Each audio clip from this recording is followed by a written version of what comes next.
Yesterday was a big night for America and a big night for the Democratic Party, as candidates across the country, up and down the ballot, decisively defeated MAGA Republicans in an extraordinary rejection of the extremism that the American people have been experiencing since day one of Donald Trump's presidency, and an embrace of the Democratic vision to make life better for everyday Americans. As Democrats, we will continue to make clear to the American people that you deserve better, and that we're focused on driving down the high cost of living, fixing our broken healthcare system, and cleaning up corruption in the Congress, in the courts, and in the White House, so we can actually deliver an America of the people, by the people, and for the people. Democrats have all of the momentum in the world. Republicans woke up this morning and realized that they are no longer in a 2024 electoral environment. That's over, and they're done. They've lost any temporary progress that they've made with working class Americans, gone. Any progress that they've made with the Hispanic community, gone. Any progress that they've made with younger Americans, gone. Because the American people have had enough of the extremism, enough of the lies, enough of the broken promises, enough of putting the wealth and the excess in the face of the American people. Most recently, what was on display down in Trump's luxury resort in South Florida, enough of the excess, the corruption, and the lack of focus on the issues that matter. Democrats in the House will continue to lead on the issue of affordability, will continue to lead on the issue of health care, and will continue to lead on the issue of making this great country the best version of herself. And our field general leading the charge in connection with what will happen next November when Democrats take back control of the United States House of Representatives is the DCCC Chair, Susan DelBene. Thank you, Mr. Leader. Thanks everyone for being here, and thank you for your leadership just through this incredibly tumultuous time. Yesterday, from coast to coast, voters sent a resounding message that they reject the Republican agenda. They are raising costs on everything from healthcare, housing, utilities, their efforts to blatantly, and they rejected their efforts to blatantly rig the system to stay in power. Voters in California stood up and rejected Republicans' attempts to rig the midterm elections and deny people in California their representation in Congress. California was significant because it showed that voters won't let Republicans cheat their way to win. The passage of Proposition 50 is a victory for free and fair elections. It proved that the public understands what's at stake and that Democrats are fighting to level the playing field and respond to the outrageous and un-American attempt by Republicans to rig the elections. The Prop 50 vote also sends a message that while we didn't ask for this fight, that Democrats and the American people are ready and willing to fight back against this Republican scheme. Whether it's California, Virginia, Maryland, Illinois, or other states, we are prepared to fight back on every possible front, every step of the way. Last night's results also affirmed what we've been building here at the DCCC all year is the right recipe to win in 2026. In Virginia and New Jersey, voters overwhelmingly rejected the Republican vision that puts the wealthy and the well-connected over the needs of everyday families.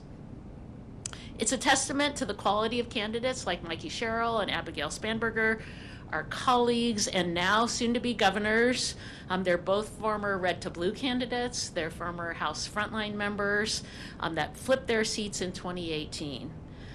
For the midterms, we're recruiting the same types of candidates. House Democrats are running incredible patriots all over the country who are raising their hands to serve their communities. They come from different backgrounds, different walks of life, but they are all united in their shared singular passion to fight for their communities, to make a difference, to work to lower costs and to improve the lives of working families. And they are ready to work hard. We cannot take anything for granted, and our candidates are out there working hard for every vote.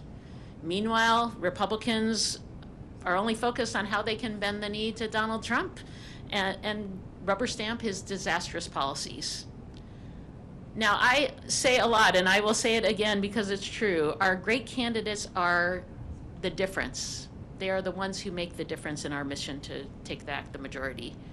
Great candidates actually take the time to listen to their communities. If Republicans were actually listening to their communities, they'd know that people are hurting, they are struggling, all because of the reckless Republican agenda and their harmful policies. House Republicans are wrecking our economy, and people are struggling day to day. They are personally feeling how bad the economy has gotten under the Republican trifecta. Groceries, utility bills, housing, healthcare, childcare, everything is getting more expensive because of House Republicans.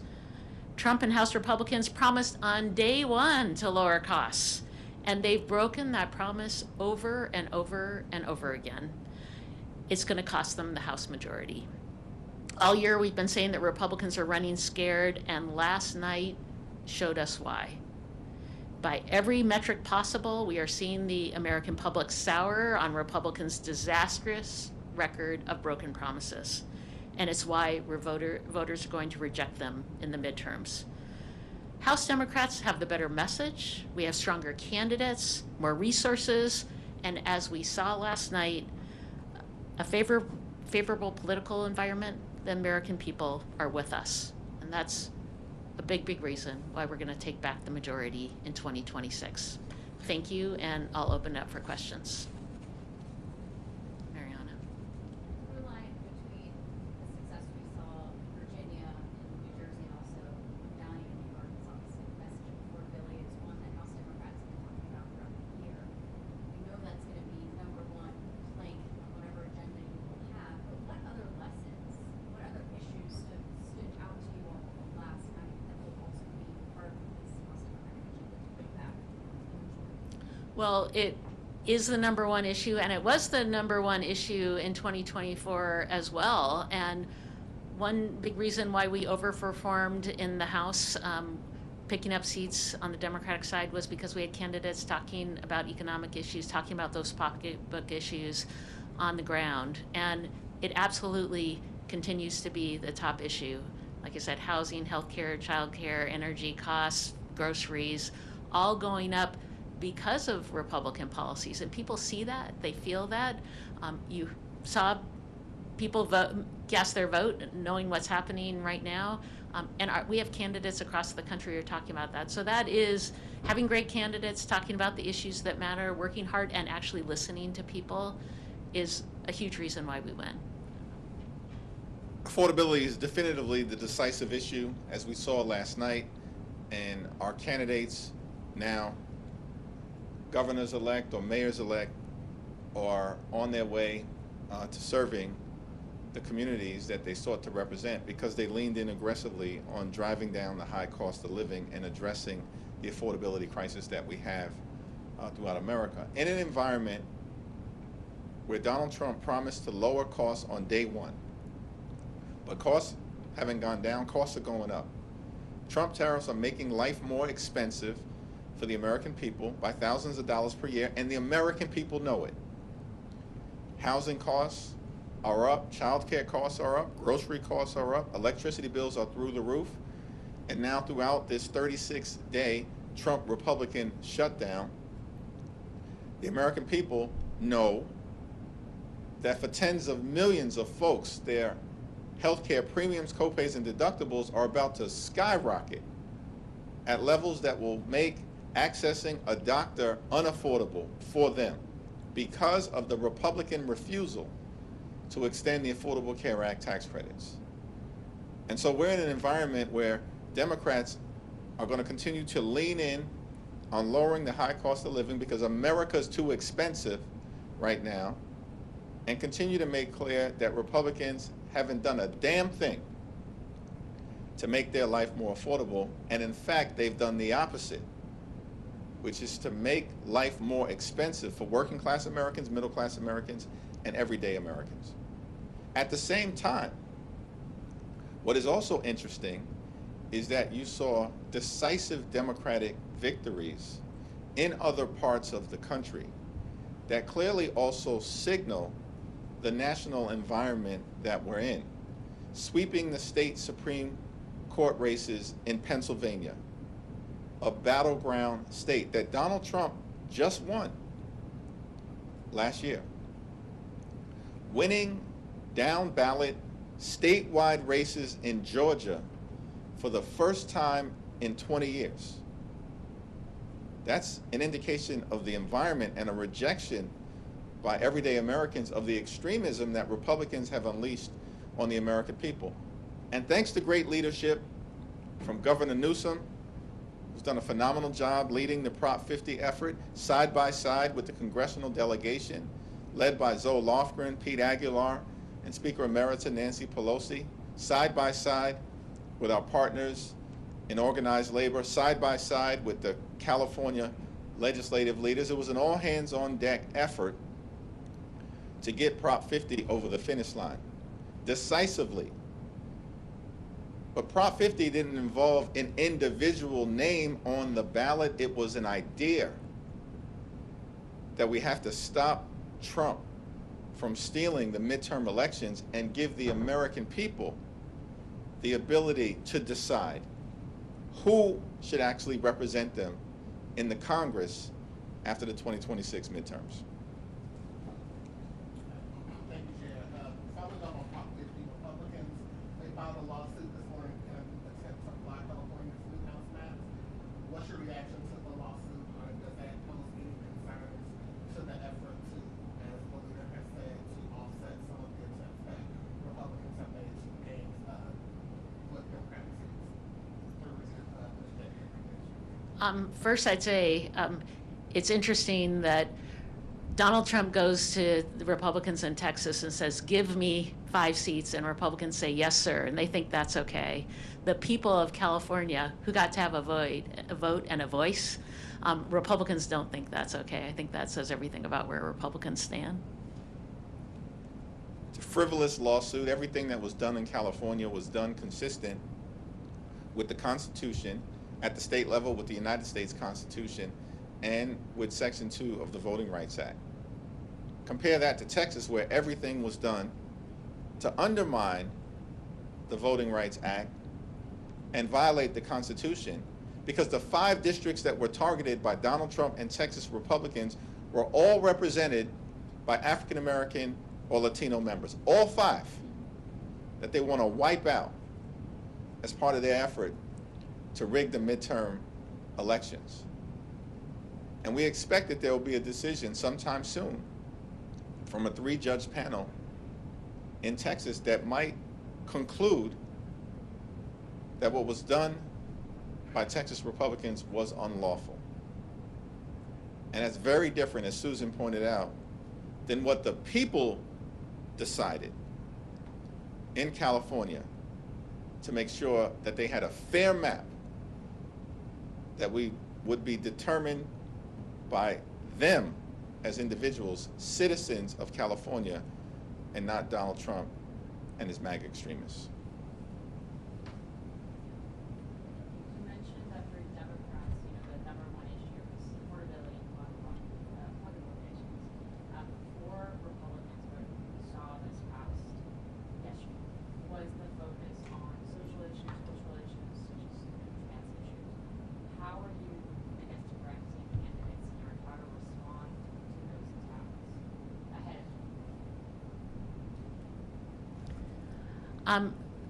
Candidates talking to people on the ground, talking the issues that matter, taking issues head on. That's how we win in purple districts. And we have candidates doing that. You saw that with Abigail Spanberger and Mikey Sherrill in their races. Talking about, Republicans have nothing to talk about. They are not talking to people about the issues. They're focused on the pocketbook issues that are impacting their communities.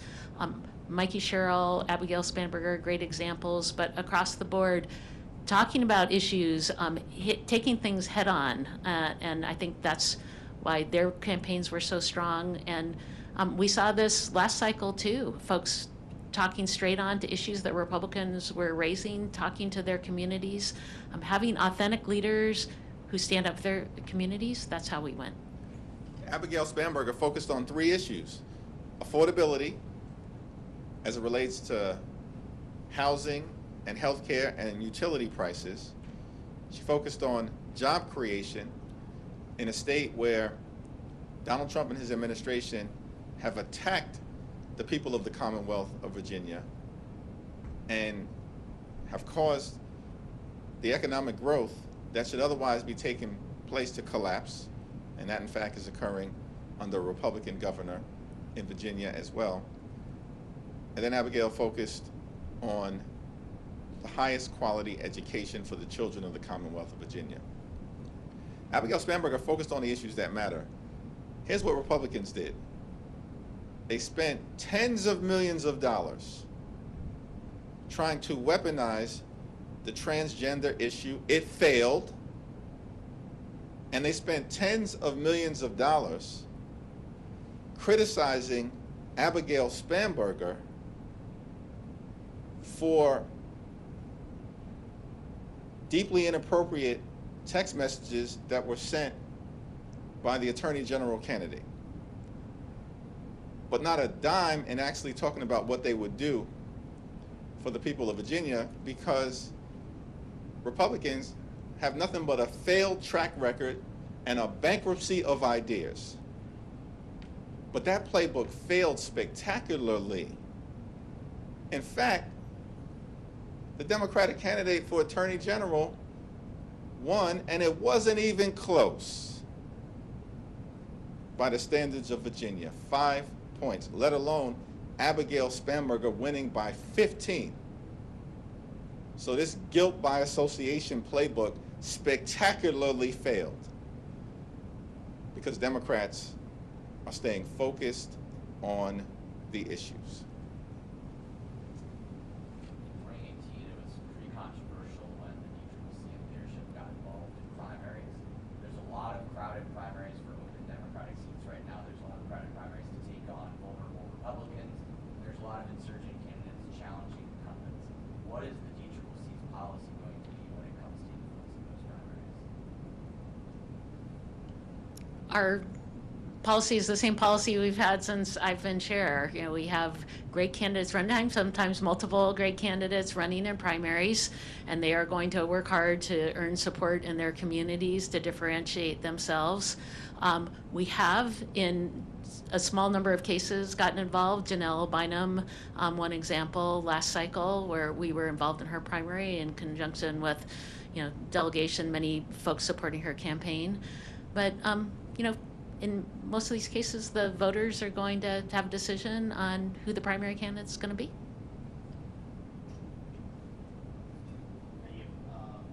Senator Sanders, just follow up on that question. A short time ago, was asked about particularly primaries. He said, of course, there's a division within the Democratic primary.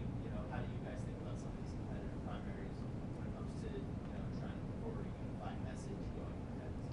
Well, the DCCC focuses on swing seats, defending our frontline incumbents, all of whom are on their way to winning re-election, and flipping red seats blue. And the DCCC has never gotten involved in primary dynamics that involve safe Democratic seats, and that policy has not changed. Earlier today, President Trump said the shutdown had probably hurt Republicans in elections, especially in Virginia. I'm wondering if that gives you any that this could kind of bring Republicans to the table for negotiations to have a shutdown? The responsible thing to do, and this has been the case since October 1st, is for Donald Trump, Mike Johnson, and John Thune to sit down with Democrats on Capitol Hill who represent half the country so we can reopen the government, enact a bipartisan spending agreement that actually makes life better for the American people, including as it relates to driving down the high cost of living because America is too expensive, and decisively addresses the Republican health care crisis that is crushing people all across America. Working class America, small town America, rural America, urban America, the heartland of America, and black and brown communities throughout America. Republican policies are crushing people, particularly as it relates to the cost of living and health care, and the American people are rejecting that extremism, and we saw it on full display from coast to coast and everywhere in between last night. To follow up on that. Last question. To follow up on that, what message do last night's election results send to Senate Democrats going into last night? Some of them were starting to talk about offerings, compromises, things like that. So what message does kind of the overwhelming support for Democrats last night and focus on politics send to them?